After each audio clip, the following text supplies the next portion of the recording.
오늘 이슈대담에서는 국민의힘 노치환 중앙당 부대변인 모시고 대통령 탄핵 선고와 이후 정국에 관한 얘기 나눠보도록 하겠습니다. 반갑습니다. 반갑습니다. 네, 헌정사상 두 번째 대통령 탄핵입니다. 반복돼서는 안 될 일인데 10년도 안 돼서 반복이 됐어요. 우선 헌법재판소 8대0 전원일치 선고는 예상하셨습니까? 윤 전 대통령을 배출한 집권당으로서 다시 역사에 남은 오점을 만든 부분에 있어서는 도민 여러분께 송구하다는 말씀을 드려야 될 것 같습니다. 국민의힘 입장에서는 8대0 전원일치 판결을 예상한 분은 아마 극히 소수있지 않을까 싶습니다.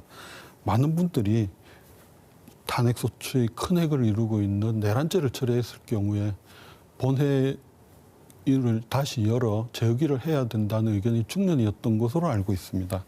최종 결정에 있어서 탄핵을 인용하기 위해서는 좀 더 심도 깊게 논의되었어야 하지 않나 생각하고요. 전원일치 판결이었다면 더더욱더 심도 깊게 논의되었어야 할 것으로 생각합니다. 현재 결정문이 알아듣기는 쉬웠지만 국민의 투표로 선출된 최고 지도자를 파면하는 결정을 내리기에 있어서 논리적인 근거는 아주 미약했다고 생각합니다. 그렇지만 헌재 결정에 대해서는 무겁게 수용한다라는 입장이지요. 예, 현재의 결정을 무겁게 수용하고 국민의힘 부대변인으로서 도민 여러분께도 다시 한번 죄송하다는 말씀을 드려야 될 것 같습니다. 권영세 비대위원장께서도 현재 결정을 무겁게 수용한다고 하셨지만 입장과 생각이 다르다는 말씀을 분명히 하셨습니다. 헌법재판소법 제32조에서는 재판 또는 범죄 수사가 진행 중인 사건에 있어서는 수사 기록을 송부 요청할 수 없다고 되어 있습니다. 그럼에도 불구하고 헌재에서는 기본 원본의 서류는 받을 수 없지만 복사본을 받을 수 있던 항단무계한 논리로 수사 기록을 요청을 하였습니다. 헌법재판소법 제40조에서는 탄핵 심판에 있어서는 형사소송법의 규정을 준용하는 것으로 하고 있습니다.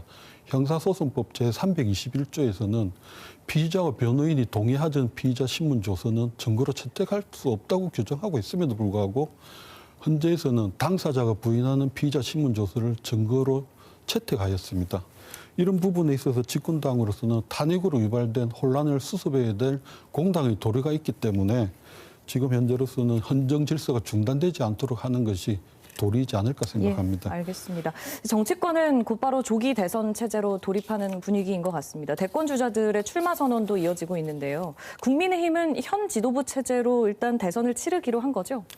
예, 20대 대선 예비 후보 등록을 거쳐 본 후보 선출까지 4개월여의 경선 기간을 거쳤습니다. 현재는 한 달여 만에 본 후보를 등록해야 되는 시점에 있어서 새로운 대안을 찾기는 쉽지 않았던 것 같습니다. 국민의힘이 다시 정권을 잡느냐 마느냐의 문제가 아닙니다. 한 특정 세력에 의해 입법, 사법, 행정의 모든 권력이 손에 쥐어지게 되는 대한민국의 현정 역사에 있어서 아주 중요한 시기입니다. 국민의힘은 어제부터 비상체제에 돌입하여 대선을 준비하고 있습니다. 단순히 정권 재창출이 아니라 자유민주주의 수호와 대한민국의 장래를 걱정하는 아주 중요한 선거가 될 것입니다. 현 지도부에서도 이에 대해 만반의 준비를 다 하고 있는 것으로 알고 있습니다. 네, 그럼 이 질문 드려보겠습니다. 지금 대통령 파면으로 인한 정권 교체 가능성에 대해서는 어떻게 생각하십니까? 네, 국민의힘은 큰 위기 상황은 맞습니다. 지금 제가 별다른 말씀을 안 드셔도 시청하시던 모든 분들이 아마 공감을 하시리라 생각합니다. 그렇지만 현재 국민의힘을 지지하는 적지 않은 분들이 계시고 대한민국을 걱정하는 많은 국민들이 계십니다. 국민의힘에서 이런 분들과 힘을 합쳐 머리를 맞댄다면 이 위기를 분명히 헤쳐나갈 수 있을 것이라 생각합니다. 무엇보다도 대다수 국민들은 사법 리스크에 놓여 있는 야당 대표의 대통령 선거 준비에 대해서 불안해하고 계십니다. 8개의 사건, 12개의 혐의, 5개의 재판을 받고 있는 분이 대한민국의 국정을 맡으시는 것에 있어서 많은 국민들이 우려해하고 있습니다. 현재는 대통령 판결을 결정하면서도 국회의 입법권 남용과 거대 야당의 폭거에 있어서 분명히 지적을 하였습니다. 입법 폭주와 줄탄핵, 예산 폭거, 방탄법안 등 민주당의 의회 독고에 대해서 국민들은 분명히 이번 선거에서 중반 심판을 내리실 것으로 생각합니다. 알겠습니다. 대선 날짜는 일단 정해졌고요. 대통령 선거일에 개헌 국민투표를 동시에 시행하자고 했던 우원식 국회의장의 제안과 관련해서는 국민의힘은 찬성한다는 입장을 내기는 했어요. 실제 개헌 국민투표 동시 시행 가능성 얼마나 보십니까? 개헌은 언제나 권력을 독점한 유력 정치인에 의해서 막혀왔던 것이 사실이라 할 것입니다. 현재 개헌의 요구에 있어서도 이재명 대표께서는 내란 종식이 먼저라고 묵묵부답입니다. 지금이야말로 대통령의 권한을 줄이고 국회의 권한에 균형을 맞추는 절호의 타이밍이라고 할 것입니다. 현행 헌법은 국회와 대통령에게 너무 많은 권한이 주어져 있습니다. 거대 야당이, 거대의 정당이 탄생되었을 경우 입법, 사법, 행정, 인사까지 모든 권한을 손에 쥐고 국정을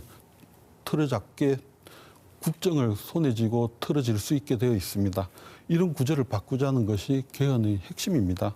지금이야말로 정치개혁의 골든타임이라고 할 것입니다. 국민의힘에서는 개헌특위를 구성해 개헌안을 준비하고 있습니다. 이번 대통령 선거를 맞이하여 개헌까지 같이 하자고 제안을 하고 있습니다. 국민의힘에서는 국민의 뜻에 맞춰 충실히 실행에 옮기도록 하겠습니다. 알겠습니다. 오늘 말씀 여기까지 듣겠습니다. 잘 들었습니다.